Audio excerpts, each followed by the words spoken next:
Hey there, YouTube. Going to do another motorcycle review on my 2004 K4 GSXR 750. Um, and this is the best and worst motorcycle I've ever owned. Um, and I'll explain that. This bike has. This. Sport bikes really haven't progressed a lot since this 2004 GSXR. They haven't gotten a lot better, they haven't gotten a lot faster. Um, yeah, you have traction control and ABS and wheelie control and all that kind of stuff. And this is still, you know, an old school just bike that's fast. But as far as performance, they really haven't gotten anywhere. And if you've watched the common thread where Zach and Ari pinned a 2005 K5 GSXR 1000 against a new 20-something thousand dollar Ducati, expecting the Ducati to wipe the floor with it on the track, it didn't. It actually lost. So these chassis, and this is a little different chassis than the 1000, really were, and still are really, really, really good, and more than anybody can ride on the street. All right, so this is a 2004 GSXR 750, and from what Cycle World tells me, at the real wheel, it put 127.3 horsepower out. The last redesign, 2011, put like 2 horsepower more. It's not a big difference. It's still faster than any 600 you can get in the quarter mile. According to them, it ran a 12.39 at 135 miles an hour, where the GSXR 1000 ran at a 10.1 compared to a 10.39. Really not a big difference. Yes, the GSXR 1000 was doing 7 miles an hour more, but this is a street bike, all right? I've been riding since I was 18 years old. I'm 53 years old. I can't outride this bike. I can't use this bike to its full potential. I couldn't do it on a track. I definitely can't do it on the street. So,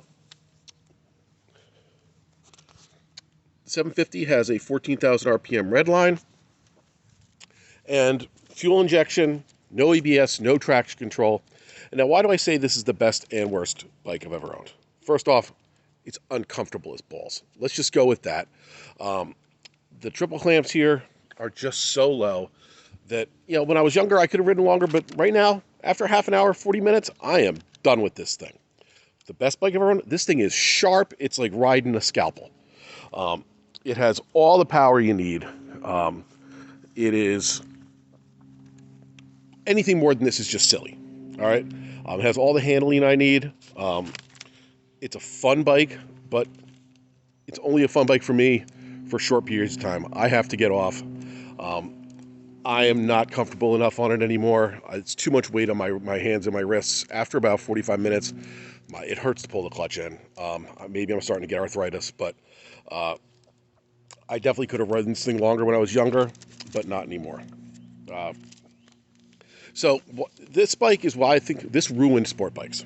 So I started riding in the 80s, and then sport bikes were more upright, more sport tours. And then in 86, the GSXR came around and rewrote the book. All of a sudden, it was a bike that actually handled. I had, back in the 80s, I had the 85 Ninja 900, the one Tom Cruise drove in the original Top Gun in black and red. And it was like the first 150-mile-an-hour bike, but it really was a pig in handling. And then my buddy bought a brand new GSXR 1100, I think it was an 87. And I was in awe with that thing. The bike handled well, it didn't rattle. Yeah, it was more uncomfortable, but it was a far superior bike, although it was air-cooled and lots of torque, liked to wheelie. That 900, you could wheelie it, but it really didn't want to. It was so long and heavy. And then through the 90s, sport bikes, they had the super sport bikes, and then they had the ZX7 that competed with the GSXR. But most of the bikes that were sold were like the CBR 600 F4s, or F3s or F2s, whatever. The YZF 600 before the R1s, R6s came out, and the R1s. And they were nice, comfortable, you could ride them all day sport bikes. But they don't sell. Magazines don't win magazine articles. So they kind of died out. There are no more comfortable sport bikes, with the exception of the Hayabusa. And I don't know if they still make the ZX14. I used to have a ZX14. That was comfortable too.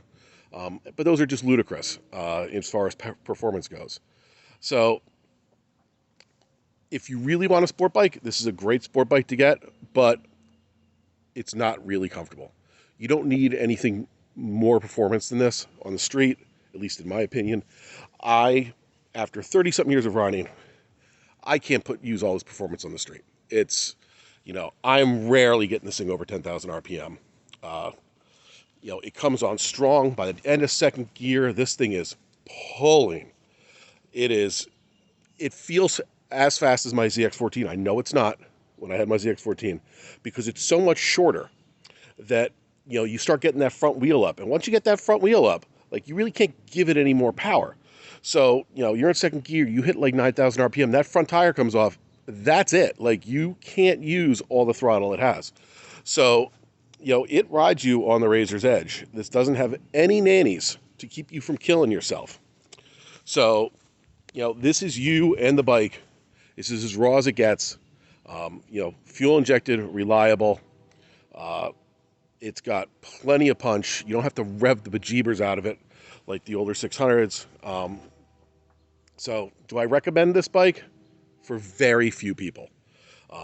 You have to really just want something that you are going to carve corners with.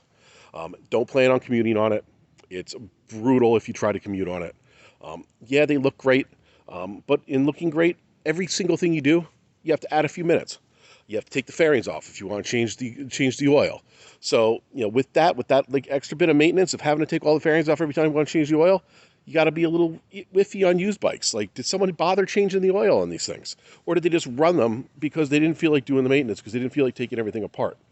The naked bikes have really, really put a hurt on newer sport bikes just being modernized. Like, I believe the last GSXR major redesign was in 2011.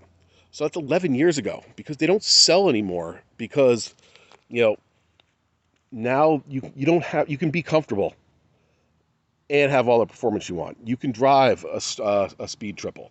You can drive a street triple. You can drive a Aprilia Tuno. You can drive an FCO9. Save yourself a ton of money.